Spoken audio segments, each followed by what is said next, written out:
जय हिंद दोस्तों, मैं कंचन कुमार आप लोगों का स्वागत करता हूं। दोस्तों, हम लोग मॉडर्न हिस्ट्री देख रहे हैं। मॉडर्न में अभी तक जो देखे, औरंगजेब की मृत्यु के बाद 3 मार्च 1707 को औरंगजेब की मृत्यु होती है। उसके बाद हम लोग उत्तर मुगल काल, उसके शासक को देखे। इस समय देखते हैं, और उसके बाद यूरोपियन कंपनी भारत आई। 2 वीडियो हम डाले हैं आपका यूरोपियन कंपनी में। एक में आपका स्पेशल पुर्तगाली और डच है, दूसरे में फ्रांसीसी और डेनिश, स्वीडिश, ये सारे लोग हैं, है ना, अंग्रेज। 2 वीडियो देखेंगे। आप पिछला वीडियो पहले देखें, जब तक पूरा वीडियो को देखेंगे नहीं समझ में नहीं आएगा कंसेप्ट कि क्या हम बताना चाह रहे हैं, कि मुगल वंश कहाँ से शुरू होता है, मतलब कि आपको आधुनिक भारत शुरू होता है कहाँ से। एक क्वेश्चन जब आता है तो हम बराबर कह रहे हैं कि 1757 का प्लासी का युद्ध, 1757 का जो प्लासी का युद्ध हुआ, वहीं पे से आपका शुरू होता है मॉडर्न हिस्ट्री, है ना। तो हम आपको अब देखते हैं कि इस समय क्या परिदृश्य था। एक बार फिर से देखते हैं अपने मैप पे कि इस समय हमारा भारत में क्या परिदृश्य था, कैसा दृश्य था अपने भारत में औरंगजेब की मृत्यु के बाद। तो एक बार थोड़ा सा मैप पे देख लें। हम लोग अपने मैप को हल्का सा ड्रा कर लें, है ना, हल्का सा हम लोग अपने मैप को ड्रा कर लें, इस तरह से मैप को।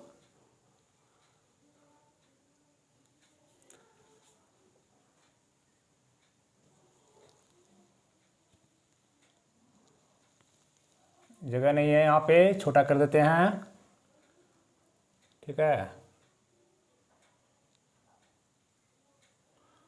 चलिए, इधर जगह नहीं है, इधर से जरूरत भी नहीं ज़्यादा हमको, इधर से छोड़ दिए हैं, आप लोग देखेंगे, है ना। चलिए, मोटा मोटी हम लोग अपने आप को देख लिए, ठीक है। जगह कराने के कम कारण वहाँ पर मैप इस तरह से खींच लिए। हमको देखना है कि इस समय जो औरंगजेब की मृत्यु होती है 3 मार्च 1707, 3 मार्च 1707। इसके बाद उत्तर मुगल काल का आपको शासक बताए थे। इसमें आपको इसके बाद जो 3 मार्च 1707 के बाद इसका औरंगजेब का 3 पुत्र था, मुअज्जम, आजम, कामबख्श। मुअज्जम फाइनली जीतता है जजाऊ का युद्ध में जीतता है और आपको बहादुर शाह शासक बनता है। इसके बाद बहादुर शाह के बाद से ध्यान दीजिएगा आप लोग, बहादुर शाह, जिसको जफर नहीं, बहादुर शाह प्रथम, जो मुअज्जम ही था, उसको शाह आलम प्रथम भी कहा जाता था, वो शासक बनता है। बहादुर शाह के बाद ध्यान दीजिएगा, जिसको शाह बेखबर कहा जाता था। बहादुर शाह के बाद फिर आया जहांदर शाह, लंपट मूर्ख था। जहांदर शाह के बाद फिर कौन आया आपको, जहांदर शाह फर्रुखसियर आया, घिरनीत कायर था फर्रुखसियर जो था। फर्रुखसियर के बाद फिर रफू-उद-दर्जात, रफीक-उद-दौला, है ना, ये सब चेचक से मर गया, आपको पेचिश से मर गया। सबसे कम शासन करने वाला था रफी-उद-दर्जात था। फिर उसके बाद मोहम्मद शाह रंगीला 1719 से 1748 तक रहता है। इस बीच में मोहम्मद शाह रंगीला के समय में ही नादिर शाह का आक्रमण होता है भारत में। सब वीडियो देखेंगे, समझ में आ जाएगा। मोहम्मद शाह रंगीला, उसके रंगीला के बाद फिर अहमद शाह 48 से 54 तक। इसके बीच में अहमद शाह अब्दाली अफगानी था, उसका आक्रमण होता है भारत पे। अहमद शाह अब्दाली का आक्रमण होता है। फिर अहमद शाह के बाद फिर कौन आता है, आलमगीर द्वितीय, 54 से फिर आपको रहता है 58 तक। इस बीच में घटना घटती है 23 जून 1757 का प्लासी का युद्ध, है ना। ब्लैक होल की घटना, ब्लैक होल 20 जून 1756 बताए थे आपको, ये घटना घटती है। उसके बाद फिर कौन आता है, अहमद शाह के बाद फिर आता है शाह आलम द्वितीय। शाह आलम प्रथम था बहादुर शाह जफर, यहाँ द्वितीय आता है। ये रहता है बहुत लंबा पीरियड, 1759 से लेकर 1806 तक रहता है, लेकिन शासन का नाम कम मात्र रहता है। ये हमेशा जो है किसी ने संरक्षण में, पहले अंग्रेज के संरक्षण में रहा, क्योंकि इसके समय में आपका बक्सर का युद्ध हुआ था, अहमद शाह अब्दाली का भी आक्रमण हुआ था, पानीपत का तृतीय युद्ध याद कीजिएगा 1761 में, और अब बक्सर का युद्ध होता है 1764 में। तो और इलाहाबाद की संधि उसके बाद जस्ट रॉबर्ट क्लाइव करता है 1765 में। सारा पिछला वीडियो में आपको क्लियर कंसेप्ट है। वहाँ से इलाहाबाद की संधि में संरक्षण में चला जाता है अंग्रेज का, फिर मराठा के संरक्षण में आ जाता है, इसलिए 1806 तक नाम मात्र रहता है। 1803 में दिल्ली पर कब्जा हो जाता है। सारी कहानी बता चुके हैं। इसके बाद शाह आलम द्वितीय के बाद अकबर द्वितीय शासक बनता है, 1806 से 37 तक रहता है। ये 1806 से 37 तक रहता है। इसमें सिर्फ खाली राजा राम मोहन राय को राजा को उपाधि दिया था, और राजा राम मोहन राय ब्रिटेन गए थे, भेजा था इनको, कौन, अकबर द्वितीय। उसके बाद अकबर द्वितीय के बाद फिर कौन आता है, बहादुर शाह जफर, जो कि बताए थे, ना किसी के आँखों का नूर हूँ, ना किसी का दिल का करार हूँ, मैं वो बदनसीब हूँ, है ना। मतलब कहने का ना किसी को, और शायर था इस मिर्जा गालिब, उसके समय में दिल्ली में रहते थे, दरबार में दिल्ली में रहते थे। और बहादुर शाह जफर के समय ही आपको 1857 का सिपाही विद्रोह होता है, इसको रंगून भेज दिया जाता है। रंगून में इसकी 1862 में मृत्यु हो जाती है। इस तरह से आपका मुगल वंश लास्टली फाइनल समाप्त हो जाता है। ये कहानी थी, बता चुके थे आपको कहानी को। फिर देखिए कि अब इस समय जब मुगल वंश का शासनकाल चल रहा था, मोहम्मद शाह था, जब उत्तर मुगल काल जो पढ़ाएं, दो क्लास हम लिए हैं उत्तर मुगल काल का, 2 वीडियो डाले हैं, उसी समय सब क्षेत्र जो भारत का था, जो औरंगजेब का कब्जा यहाँ तक था, लगभग सिर्फ खाली सुदूर दक्षिण भारत छोड़ करके, तमिलनाडु का क्षेत्र छोड़ करके पूरे भारत पर औरंगजेब का शासनकाल था। उसकी मृत्यु जब यहाँ होती है तो सारा क्षेत्र जो है स्वतंत्र होने लगता है, धीरे धीरे सारा क्षेत्र जो है मुगलों के हाथ से निकलते चला जाता है। इसको हमको देखना है कि मुगल के हाथ से कैसे धीरे धीरे सब क्षेत्र जो है सो निकल गया। उसमें मेन क्षेत्र कौन निकला, इसको हम देखते हैं कि देखिए सबसे पहले अगर उत्तर में देखा जाए तो यहाँ पर पंजाब का एरिया है, ये जो है कश्मीर है, और पंजाब का एरिया आपका यहाँ पर सिख था। कौन था? सिख लोग, सिख धर्म, सिख गुरु नानक जिसकी स्थापना की है। 10 में गुरु थे, 10 गुरु तक चले थे, गुरु गोविंद सिंह तक। उसके बाद फिर बंदा बहादुर वगैरह, सिख धर्म हो गया। यहाँ पर सिख का कब्जा था, कर लिया। इस क्षेत्र में गंगा का तट जो आपका है, यहाँ पर बंगेश रुहेलखंड है आपका, रुहेलखंड जो बरेली के क्षेत्र में है, यहाँ पर छोटा सा मान लीजिए रुहेलखंड, रुहेल और बंगस पठान जो है, बंगस पठान कब्जा कर लिया था। ठीक है। फिर आपका आगरा, दिल्ली और मथुरा, दिल्ली यहाँ है, आगरा मथुरा का क्षेत्र में आपका जाट था। कौन था? जाट। ये अवध का क्षेत्र है, अवध के क्षेत्र में जो है, अवध का क्षेत्र बड़ा था, अवध का क्षेत्र स्वतंत्र हो गया। देखिए सब जाट तो आपका, जिस समय जाट का विद्रोह हुआ औरंगजेब के समय ही कर दिया था, बताते हैं कहानी, ये जाट लोग। लेकिन ये सब क्षेत्र बाद में स्वतंत्र हुआ, अवध, सिख। यहाँ पर आपका बंगाल, बिहार, उड़ीसा, बड़ा सा क्षेत्र, बंगाल, बिहार, उड़ीसा, बंगाल रखते हैं, कलकत्ता प्रेसिडेंसी स्वतंत्र हो गया। मराठा का क्षेत्र महाराष्ट्र से लेकर के कभी उड़ीसा में कब्जा भी किया था, लेकिन मोटा मोटी मान लीजिए कि महाराष्ट्र, मराठा का क्षेत्र, ये सब क्षेत्र मराठा का था। पूना का महाराष्ट्र, ये स्वतंत्र हो गया। आपका हैदराबाद, आंध्र प्रदेश का क्षेत्र, हैदराबाद का निजाम है ना, हैदराबाद का निजाम स्वतंत्र हो गया। यहीं पर आपको इसी में कर्नाटक था, कर्नाटक स्वतंत्र हो गया। इस तरह से सारा क्षेत्र जो है सो आपका मुगलों के हाथ से निकलते चला गया। देखिए ध्यान दीजिए, सारा क्षेत्र जो है सो मुगल के हाथ से, यहाँ पर राजपूत जय सिंह भी था, अलग स्थापना कर लिया था जय सिंह राजपूत। तो आप देखिए बच क्या रहा है इसमें, बंगाल तो उसी समय हो गया, मोहम्मद शाह के समय आपका हैदराबाद ही निकल गया। तो इस तरह से भारत से धीरे धीरे सारा क्षेत्र जो है सो निकल गया। और लास्ट में बहादुर शाह जफर के समय कहा गया कि दिल्ली में, सिर्फ दिल्ली के लाल किला के अंदर भी उसका शासन नहीं चलता था।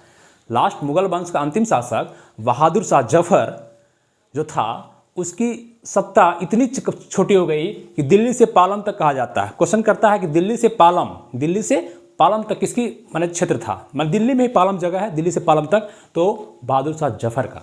ये बाकी क्षेत्र सब स्वतंत्र हो गया था। और ये अभियान, स्वतंत्र होने का अभियान जो सिलसिला चला, ये जो कारवा चला, सारा लोग स्वतंत्र होने लगे भारत में। कब? औरंगजेब की मृत्यु के बाद सारा लोग स्वतंत्र होने लगे। जब तक औरंगजेब रहा, जो भी विद्रोह होता था दबा देता था, क्योंकि सत्ता मजबूत, शासक मजबूत तो आपका सत्ता बरकरार, आप कमजोर, आप पर कब्जा। हर दौर में होते आया, आज भी होता है, हर दौर में होते रहता है। तो इस तरह से हम लोग देखते हैं। पहले धीरे धीरे आपका उत्तर भारत के क्षेत्र को देख लेते हैं, थोड़ा सा इसको देख लेते हैं। एक क्वेश्चन करता है आपसे, रुहेल वाला क्षेत्र, सिर्फ रुहेल में याद रखेंगे, ये रुहेल का बरेली का क्षेत्र है। यहाँ पर गंगा के किनारे, गंगा के तट का क्षेत्र जो है, यहाँ पर आपके रुहेलों कहिए या बंगस पठान कहिए, ने स्वतंत्र राज्य की स्थापना की, स्वतंत्र क्षेत्र की स्थापना की। एक क्वेश्चन याद रखेंगे इसको आप, ठीक है। किसकी चर्चा की? हम रुहेल का। ऊपर से देख रहे हैं, सिख का भी नहीं, सिख एक क्लास सिख का लग जाएगा, बंगाल का भी क्लास लग जाएगा अलग से, इसका अलग क्लास, लंबा है सब, जो छोटा छोटा पहले इसको हम लोग देख लेते हैं, है ना। तो अब फिर देखते हैं जाट को। किसको देखते हैं? जाट। देखिए जाट जो थे, आज भी जाट है। तो जाट मेनली आपको दिल्ली, आगरा एवं मथुरा, कहानी बता रहे हैं, इसको आपको पूछेगा नहीं। दिल्ली ऐसे जाके जानना चाहिए आपको, दिल्ली आगरा मथुरा के क्षेत्र में ये लोग जमींदार थे, कृषि का कार्य करते थे, जमींदार थे। दिल्ली आगरा मथुरा में जाट रहते थे, मेनली इस क्षेत्र में रहते थे, दिल्ली आगरा मथुरा में जाट रहते थे यहाँ पे। और इन लोग जाट जो थे आपका कृषि कार्य में मग्न थे। लेकिन जाट जो थे औरंगजेब की नीति से विरोध थे। औरंगजेब की कट्टरता की जो नीति थी उसके खिलाफ ही हमेशा विद्रोह करते रहे हैं जाट। औरंगजेब के समय ही विद्रोह करते रहे, इसलिए हम बताया कि ये सब क्षेत्र बाद में विद्रोह किया। लेकिन यहाँ पर जाट जो है विद्रोह पहले किया था। और जाट का पहला विद्रोह पूछता है, हमेशा क्वेश्चन आता है इससे, इसलिए इसको हम बोलते हैं अंग्रेज के खिलाफ जाट का पहला विद्रोह जो होता है 1669 में तिलुपत कहीं रहेगा, कहीं तिलुपत रहेगा, देखिएगा तिलपत का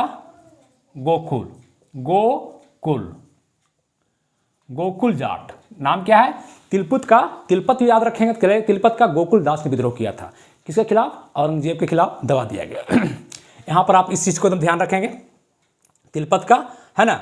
और फिर आपको 1686 में राजा राम, कौन किया था विद्रोह, राजा राम। 1686 में राजा राम ने भी विद्रोह किया था, कौन क्षेत्र में, इस क्षेत्र में, आगरा दिल्ली और इसमें क्षेत्र में। यहाँ तक कहा जाता है राजा राम के बारे में, मनुची एक लेखक इतिहासकार हैं, मनुची, ये बोलते हैं कि राजा राम जो है सो आगरा में, अकबर का मकबरा कहाँ था, सिकंदरिया, अकबर का मकबरा जो था सिकंदरिया, ये आगरा में है। तो मनुची का कहना है, मनुची साहब बोले हैं, मनुची साहब, कि सिकंदरिया में, आगरा में घुस करके राजा राम, माने सिकंदरिया में अकबर के मकबरा, लिखेंगे आपको भी परिसर, अकबर के मकबरा को सिकंदरिया में जला दिया था मनुची। तो इस तरह से विद्रोह किया, कौन, 1686 में राजा राम किया था, बस इतने जानिए आप। और चूड़ामन फिर एक था, चूड़ामल, कहीं चूड़ामल रहेगा कहीं मन रहेगा, चूड़ामल जाट, 3 जाट बताए, एक जाट बताए गोकुल, याद रखेंगे, राजा राम याद रखेंगे, और एक चूड़ामल को याद रखेंगे, क्योंकि ये जयपुर शहर की स्थापना किए थे, जयपुर शहर का ये चूड़ामल जो है सो आपको स्थापना किया था, इसलिए इसको भी याद रखना जरूरी है ना। और आपको बस 1763 में आपका फिर जाट को अंत कर दिया गया था, फाइनल 1763 में जाटों का अंत हो जाता है। बस इसकी कहानी इतना आपको याद रखना है। क्या देखें, जाट कहाँ रहते हैं, दिल्ली आगरा, फिर से देखते हैं, दिल्ली आगरा मथुरा क्षेत्र में औरंगजेब के समय विद्रोह किया। सबसे पहला विद्रोह कौन किया, गोकुल किया, तिलपुत क्षेत्र था, वहाँ का गोकुल विद्रोह किया 1669 में। 1686 में राजा राम किया, और राजा राम ने सिकंदरिया आगरा को भी जो सो आपको सिकंदरिया अकबर के आपको उसके मकबरा को जला दिया, और चूड़ामल जयपुर की स्थापना किया, और जाट का अंत 1763 में फाइनली हो जाता है। ये जाट हो गया, 2 क्षेत्र हम लोग देख लिए, जाट और इसको, ठीक है। फिर आते हैं अवध को देखते हैं, फिर किसको देखते हैं, अवध को देखते हैं, गिराते हैं इसको, ठीक है। चलिए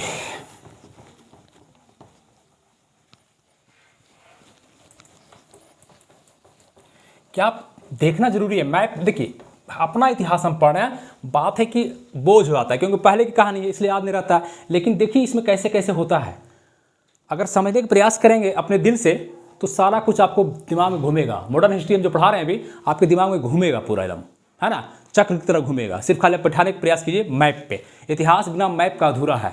भूगोल हो, इतिहास हो, सबका मैप पर ज्ञान होना चाहिए हम लोग को, है ना। चलिए अवध क्षेत्र देख रहे हैं, यूपी का क्षेत्र अवध। इस क्षेत्र में अवध की पहली बात आती है कि स्थापना किसने की, इस क्षेत्र में स्वतंत्र पहले कौन हुआ। तो 1722 में आपका सआदत खां था, कौन था, सआदत खां। उसने अवध की स्वतंत्र स्थापना की, अवध की स्वतंत्र राज्य की स्थापना की, ठीक है। 1722 में अवध राज्य की स्वतंत्र स्थापना की। इसमें आपको देखना क्या है और क्वेश्चन करेगा कि सादत खां किसकी उपाधि, क्वेश्चन करता है कि सादत खां ने किसकी उपाधि ली थी। एक था बुरहान मुल्क निजामुल मुल्क, स्टूडेंट कंफ्यूज कर जाते हैं कि बुरहान उल्क मुल्क मारें कि निजाम उल्क मुल्क मारें, निजामुल मुल्क मारें कि बुरहान उल मुल्क मारें। देखिए निज़ाम यहाँ का हैदराबाद निज़ाम, आज भी निज़ाम देखते होंगे, हैदराबाद में आपका ओवैसी है निज़ाम क्षेत्र में ही, तो इसलिए यहाँ निज़ाम जब आएगा निज़ाम उल मुल्क तो हैदराबाद जाएगा, बुरहान उल मुल्क तो यहाँ जाएगा। तो सादत खां ने उपाधि धारण की थी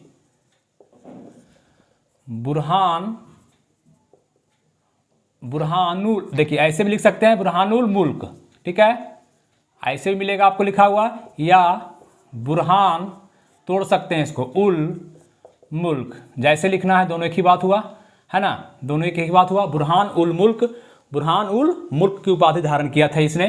सादत खां को क्या होता है कि ये आपका इसका संबंध दिल्ली से रहता है, और जब दिल्ली में नादिर शाह 1739 में आक्रमण करता है भारत पे दिल्ली में, इस समय मोहम्मद शाह रंगीला शासक था, इसने सादत खां को बुला लिया कि भाई आ जाओ दिल्ली में, आ जाओ लड़ने के लिए। कहाँ से?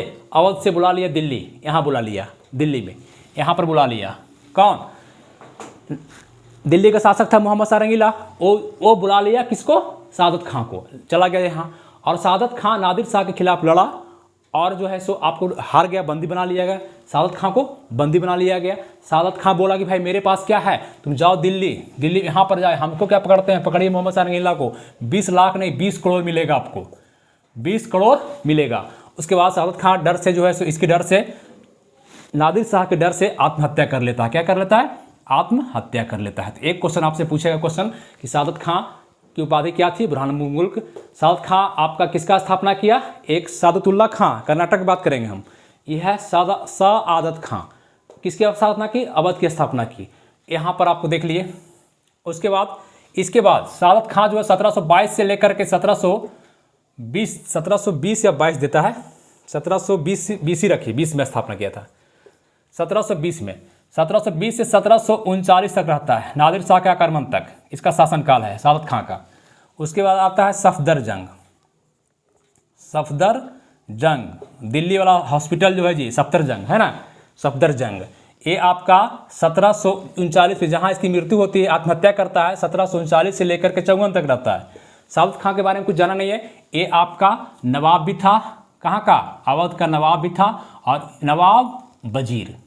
क्यों वजीर? वजीर मतलब होता है पीएम, प्रधानमंत्री को वजीर कहा जाता था। तो इसको दिल्ली के, इसको आपको वजीर बना लिया था, इसको मोहम्मद शाह वजीर बना लिया था, इसलिए नवाब और वजीर दोनों, इसलिए नवाब वजीर कहा जाता है, नवाब वजीर एक साथ, नवाब वजीर। सफदरजंग 54 तक सफदरजंग रहता है। उसके बाद आता है आपको सुजाउदौला, इसको नहीं भूलेंगे, सुजाउदौला। ये 1754 से 1775 तक रहता है। देखिए इसके बीच में घटना क्या होता है सुजाउदौला का, आप देखिएगा, पूछता है कि बक्सर के युद्ध जो हुआ था, इस बीच में देखिए क्या क्या होता है। 54 से 57 में प्लासी का युद्ध होता है। प्लासी का युद्ध में आपका बंगाल का नवाब रहता है सिराजुद्दौला, वहाँ चर्चा होगी, और अंग्रेज के खिलाफ युद्ध होता है। अंग्रेज हर जगह छाया हुआ, पुर्तगाली भी है, अंग्रेज भी है, देखिए यूरोपियन कंट्री भी है, ये अपना क्षेत्र हुआ, अपना लोग भी है, मराठा भी है, हैदराबाद है, कर्नाटक है, सब अपना, और प्लस अंग्रेज भी है, अंग्रेज भी आपका हर जगह कब्जा कर रहा है धीरे धीरे। पुर्तगाली भी है, डच भी है ना, फ्रांसीसी भी है, और इन लोग भी है। और क्या है? नीति लड़ाने का, आपस में लड़ाने का नीति भी चल रहा है, उन लोग आपस में लड़ाने की नीति भी कर रहा है, उलझे हुए हैं। कौन? यूरोपियन लोग। यहाँ पर इस तरह से बात चल रहा है। तो प्लासी का युद्ध होता है, इसको छोड़िए, प्लासी का युद्ध 1757 में होता है। इसके बीच में 1764 का बक्सर का युद्ध होता है। 22 अक्टूबर 1764 का बक्सर का युद्ध, 22 अक्टूबर 1764 में बक्सर का युद्ध होता है।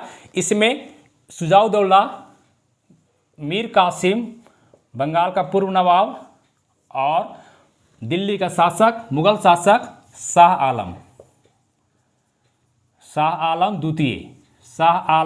द्वितीय, तीन शामिल रहता है। सुजाउदौला, मीर कासिम और शाह आलम एक तरफ अंग्रेज रहता है। बताए थे आप, देखिए पहले भी क्लास में लिए हैं। उसका नेतृत्व करता है हेक्टर मुनरो करता है। कौन करता है? हेक्टर मुनरो करता है। और फाइनली ये तीनों हार जाते हैं, अंग्रेज जीत जाता है फाइनली बक्सर के युद्ध में। और इलाहाबाद की संधि, इसके बाद इलाहाबाद की यहाँ लिख रहे हैं हम, आप क्रम से लिखेंगे कॉपी पर अपना। इलाहाबाद की संधि थोप दी जाती है, 1765 में इलाहाबाद की संधि होती है। और कड़ा इलाहाबाद शाह आलम को सौंप दिया जाता है 1765 में। किसके समय में? शुजाउद्दौला के समय में, इसी के समय में आपको फिर बनारस की संधि होती है, छोड़ दीजिए मत पूछता है, बनारस की संधि, फैजाबाद की संधि होती है। इसके बाद आपको आसुफदौला बनता है, शुजाउद्दौला के बाद फिर एक शासक बनता है, यहाँ लिख रहे देखिए, पहला शासक, दूसरा सफदरजंग, तीसरा शुजाउद्दौला, चौथा आसुफुदौला। आसुफुदौला क्यों लिखते हैं इतना? इसलिए कि जहाँ क्वेश्चन करता है, आसुफदौला के शासनकाल में, इसका जो शासनकाल है 1775 शुरू होता है, इसका टाइम याद रखना आपको। आसुफदौला के शासनकाल में एक घटना घटती है, क्या घटती है इसमें, इसके शासनकाल में चौथा कि फैजाबाद की संधि होती है। कौन सा थी? फैजाबाद की संधि, यूपी में ही पड़ता है फैजाबाद की संधि। यहाँ पर हुआ था बनारस की संधि, यहाँ फैजाबाद की संधि होती है। इसमें अंग्रेज लोग कहता है, मतलब इसमें आपका कौन था गवर्नर? वारेन हेस्टिंग्स, बंगाल का गवर्नर वारेन हेस्टिंग्स था, मैंने जितने क्षेत्र थे उसका गवर्नर था वारेन हेस्टिंग्स। ये फैजाबाद की संधि करता है क्योंकि आपको बक्सर के युद्ध में, बक्सर का युद्ध यहाँ होता है किसके किसके बीच में, यहाँ पर बंगाल का एक तरफ अंग्रेज जो यहाँ था, बक्सर के युद्ध में बंगाल का गवर्नर था आपका वारेन हेस्टिंग्स, वारेन हेस्टिंग्स। उस समय आपका था कौन था जी? 64 में ना आ गया था वो रॉबर्ट क्लाइव आ गया था। लेकिन जब फैजाबाद की संधि हो रही थी 1775 में, उस समय वारेन हेस्टिंग्स था यहाँ पर। फैजाबाद की संधि में, फैजाबाद की संधि जो 1775 में हो रही थी, उसमें वारेन हेस्टिंग्स यहाँ बंगाल का गवर्नर था। वारेन हेस्टिंग्स कौन था? वारेन हेस्टिंग्स, है ना। और इधर आपका ये था आसुफुदौला, अवध का नवाब, इसके बीच में संधि हो रही थी, अवध के नवाब के बीच में संधि हो रही थी। इसमें कहा गया फैजाबाद में कि जितने भी अवध के आपको नवाब की पत्नी रही है, नवाब की पत्नियां जितनी पत्नी थी, वाइफ, जितनी संपत्ति उनकी है, चाहे कोई भी महिलाएं हैं नवाब की, उनका संपत्ति को सुरक्षित रखा जाएगा, सुरक्षा दिया जाएगा। लेकिन ऐसा किया नहीं और उसकी संपत्ति को लास्ट में वारेन हेस्टिंग्स क्या किया? वारेन हेस्टिंग्स की बात बता रहे हैं कि वारेन हेस्टिंग्स फैजाबाद की संधि का उल्लंघन कर दिया, बात को माना नहीं। अवध की जितनी महिलाएं थी उसका संपत्ति को धीरे धीरे ये कब्जा करवाने लगा, मतलब फैजाबाद संधि का उल्लंघन कर दिया। इसी कारण, एक कारण इसमें ये भी बनता है कि वारेन हेस्टिंग्स जो आपको अवध के महिलाओं को, अवध के नवाब की पत्नी को जो खिलाफ किया, उसको तंग किया, है ना, उसके खिलाफ जब वो इंग्लैंड गया तो वहाँ पर उसके वारेन हेस्टिंग्स के खिलाफ आपका महाभियोग लगा। क्या लगा? महाभियोग लगाया गया वारेन हेस्टिंग्स पे महाभियोग बहुत कारण से लगा था, लेकिन उसमें एक कारण ये था कि ये अवध के महिलाओं को, अवध के नवाब की महिला पत्नी को, उसकी संपत्ति को हड़प किया था, उसके साथ दुर्व्यवहार किया था। इसके कारण वारेन हेस्टिंग्स को आपको लंदन में महाभियोग चलाया गया। क्या चलाया गया? महाभियोग चलाया गया, ठीक है। लंदन में वर्क चलाया था। कौन चलाया था? पूछता है क्वेश्चन, वर्क कौन चलवाया था? वर्क चलवाया था वारेन हेस्टिंग्स पर महाभियोग। क्वेश्चन इसको ध्यान रखेंगे, वर्क चलवाया था। इस तरह से आपका इलाहाबाद का बताया आपको, सादत खां, सफदरजंग, नवाब वजीर भी, शुजाउद्दौला, पलासी का युद्ध, बक्सर का युद्ध होता है, इसमें शुजाउद्दौला भी भाग लेता है, आपका हार जाता है, जिसके कारण आपका इसमें संधि होती है, इलाहाबाद की संधि रॉबर्ट क्लाइव करता है 1765 में। इलाहाबाद की संधि होती है, शुजाउद्दौला के साथ भी होती है, और आपको बंगाल के नवाब के साथ भी होता है और शाह आलम के साथ भी होता है। तीनों के साथ इलाहाबाद के 2 डेट में होता है, 12 अगस्त को और 16 अगस्त को। तो वो हो गया। फिर आपको शुजाउद्दौला के समय बनारस की संधि होती है, क्या इंपॉर्टेंट छोड़ दीजिए। फिर फैजाबाद, आसुफदौला के समय फैजाबाद की संधि होती है। फैजाबाद संधि क्या है बता दिए, क्यों उल्लंघन हुआ, उसका उल्लंघन किया तो उसको आपको महाभियोग भी चलाया गया वहाँ पर लंदन में। किसके खिलाफ? पूछता है क्वेश्चन, लंदन के खिलाफ किस गवर्नर जनरल पे आपको महाभियोग चलाया गया?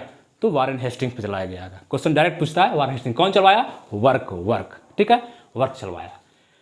इस तरह से आपका अवध का। लेकिन हाँ, एक क्वेश्चन और अवध से, यहाँ पर जगह नहीं मिटाते हैं। अवध का अंतिम नवाब पूछेगा आपसे, मिटा रहे हैं, देखिएगा 3-4। अवध का एक अंतिम नवाब देख लीजिए, सब नवाब को देखना जरूरी नहीं है, अंतिम नवाब, है ना। अवध का अंतिम नवाब क्वेश्चन करता है, अंतिम नवाब कौन था? बहुत क्वेश्चन आता है। अवध का अंतिम नवाब तो मारेंगे वाजिद अली शाह। अवध का अंतिम नवाब वाजिद अली शाह था। और इस समय आपका जो था भारत का गवर्नर जनरल लॉर्ड डलहौजी था। कौन था? लॉर्ड डलहौजी। इसने आपको अवध पर कुशासन के आधार लगाया, कुशासन के आधार पे, कुशासन पर लगा दिया, कुशासन के आधार पे अवध पर कब्जा कर लिया। 1856 में कब्जा कर लिया, क्योंकि अब पूछता है किसके रिपोर्ट पे, तो जेम्स आउट्रम, जेम्स आउट्रम है ना, जेम्स आउट्रम एक आयोग बनाया था, वो जांच करने बैठा दिया कि देखिए अवध में गलती हुआ। ये जेम्स आउट्रम जो है 1854 में गठित हुआ, 54 में 2 साल पहले, और कह दिया कि अवध में कुशासन है। क्या है? कुशासन है, इसलिए अवध पर कब्जा कर लिया जाए।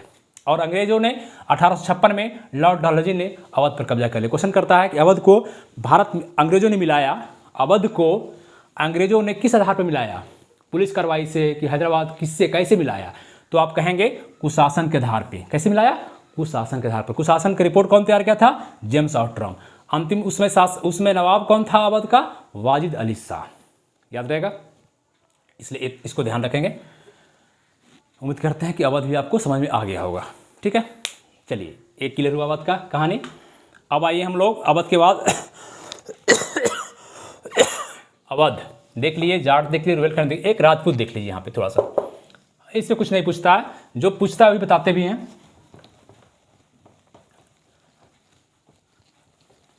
एक क्वेश्चन भी मिस नहीं करेगा। जो अगर वीडियो को ध्यान से देखेंगे तो इतिहास लिख सकते हैं, वो मेंस की तरह लिख सकते हैं। चाहे कोई स्टूडेंट कमज़ोर अपने आप को मत समझें कि हम ग्रुप डी के हैं, हम ये हैं, जीवन मेरा इतना क्यों पढ़ेंगे। अरे भाई, अपना इतिहास पढ़ रहे हैं, अपना सिविक्स पढ़ रहे हैं, अपना कुछ भी तो अपना ही पढ़ रहे हैं। सीखने में क्या जाता है? एग्जाम को फिर से उसको छाट लेंगे, है ना।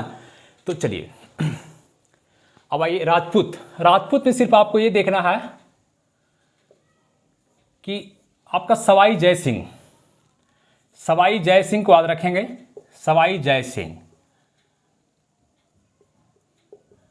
अजमेर का शासक था। सवाई अजमेर का शासक, पहला पॉइंट, अजमेर का शासक था, अजमेर का शासक सवाई जय सिंह। इसको सवाई की उपाधि किसने दिया? क्वेश्चन करता है सवाई की उपाधि इसको जो दिया गया है सवाई, ये आपको बताए थे क्वेश्चन पिछला वीडियो में देखेंगे। फर्रुखसियर दिया था। कौन दिया था? फर्रुखसियर। मुगल शासक जिसको घृणित कार कहा जाता है, जिसने शाही फरमान भी जारी किया था, वो फर्रुखसियर है। इसको आपको सवाई का उपाधि दिया था। ठीक है, और इसका बाद एक क्वेश्चन करेगा कि जयपुर शहर की स्थापना किया, तो ये फिर आपको ये सवाई जय सिंह जो था राजनेता भी था, कुशल नेतृत्व करने वाला भी था। ये आपको खगोल शास्त्री था। सबसे बड़ी बात है कि खगोल शास्त्री भी था, है ना, राजनेता भी था। तो ये आपको वेधशाला की स्थापना किए, वेधशाला की स्थापना, है ना, वेधशाला खगोल शास्त्र देखने के लिए वेधशाला की स्थापना के 4 आपको जगह जो था, ये आपको दिल्ली, दिल्ली, मथुरा, बनारस, 3 क्षेत्र हो गया। दिल्ली, मथुरा, बनारस ले लिए। बनारस, बनारस, है ना। यूपी का 2 क्षेत्र लिए, मथुरा, बनारस। एक दिल्ली ले लिए। एक मध्य प्रदेश में क्षेत्र था उज्जैन, और एक तो जयपुर ही हो गया। कौन हो गया? जयपुर। जयपुर का शासक ही था तो जयपुर। 5 क्षेत्र, दिल्ली, मथुरा, बनारस, उज्जैन, जयपुर। ट्रिक से याद करेंगे, याद हो जाएगा। दिल्ली, मथुरा और बनारस आपका उत्तर प्रदेश का, और उज्जैन मध्य प्रदेश का, एक जयपुर राजस्थान का क्षेत्र को। यहाँ पर 5 जगह जो है सो आपको वेधशाला की स्थापना के क्वेश्चन ऑप्शन देता है कि आपका सवाई जय सिंह ने कहाँ वेधशाला की स्थापना नहीं की है। ऑप्शन 4 दे देगा, आपको छाटना होगा। तो जानेंगे तब ना। तो इसलिए राजपूत में इतना ही जानना है हमको, बस खत्म हो गया कहानी राजपूत का। इसको नोट कर लेंगे, बस इतना ही जानना है, हमको ज़्यादा जानना नहीं है। अपना कंसेप्ट भी देखना है और ज़्यादा विद्वान भी नहीं बनना है। लेकिन इतना विद्वान तो बना देंगे, बन जाइएगा काम भर कि आप किसी से बात कर सकते हैं, अपने इतिहास बता सकते हैं उसको। चलिए ये हो गया, छोटा सा क्षेत्र देख लीजिए सब। अब हम बताए कि बंगाल तक क्लास बहुत लंबा चल जाएगा, इसको भी नहीं, मराठा भी नहीं, कर्नाटक कह देंगे, है ना। इसके बाद मैसूर भी यही था, कर्नाटक का क्षेत्र मैसूर, मैसूर का क्षेत्र था। इसकी चर्चा करेंगे बाद में। अब देखिए हैदराबाद, हैदराबाद आंध्र प्रदेश का राजधानी कहाँ? हैदराबाद। तो आपका हैदराबाद, है ना, हैदराबाद। यहाँ की बात क्या होता है, हैदराबाद में मेनली निजाम।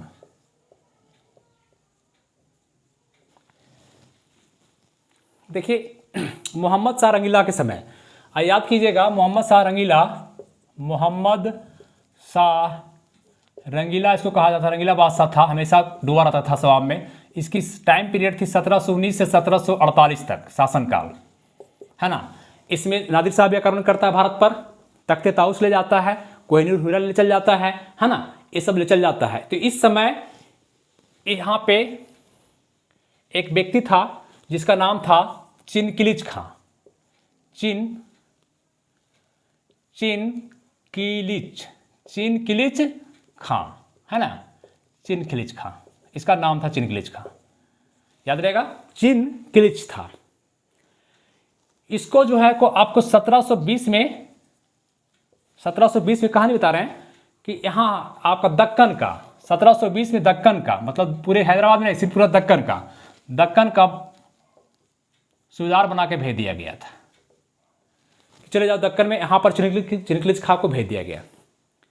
लेकिन फिर आपको क्या होता है कि 1722 में 2 साल के बाद इसको दिल्ली बुला लिया गया इसको चिनकिलिच खां को, और दिल्ली दरबार में इसको वजीर बना दिया गया, माने प्रधानमंत्री।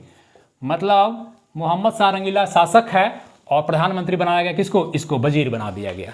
चिनकिलिच खां वजीर बन गया, अच्छा पोस्ट इसको मिल गया। चिनकिलिच खां पूछेगा सर था कौन, ये तुरानी था, तुरानी दल के नेता। बताए थे कि उसमें भारत में मुगल वंश के बाद, औरंगजेब की मृत्यु के बाद भारत में बहुत सारा गुटबाजी होने लगा, दल हो गया, तुरानी, ईरानी दल का सादत खां जो अभी अवध का स्थापना किया था, ईरानी दल का था वो, देखिए भूल गए वहाँ बोलना, सादत खां ईरानी दल का था, जुल्फिकार खां ईरानी दल का था, तुरानी दल एक हिंदुस्तानी दल था जिसका सैयद बंधु था, और एक अफगानी दल था जिसका अहमद शाह अब्दाली था। तो इस तरह से 4 दल थे भारत में, प्रमुख दल तो बहुत थे, बहुत गुटबाजी था भारत में इस समय इसकी मृत्यु के बाद, लेकिन 4 मेनली आपको याद रखना है, ईरानी, तुरानी,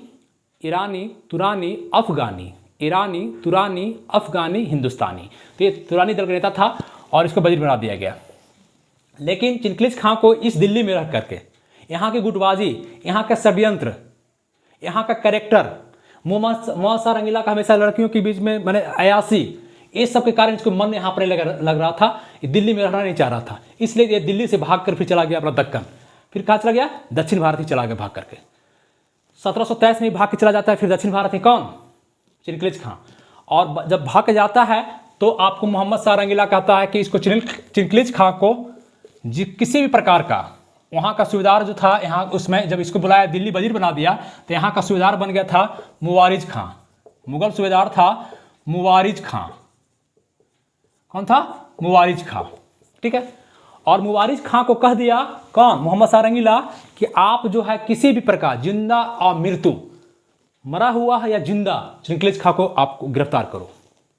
क्यों भागा वो, 1723 में इससे वजीर जैसा पोस्ट मिला हुआ था, भाग गया।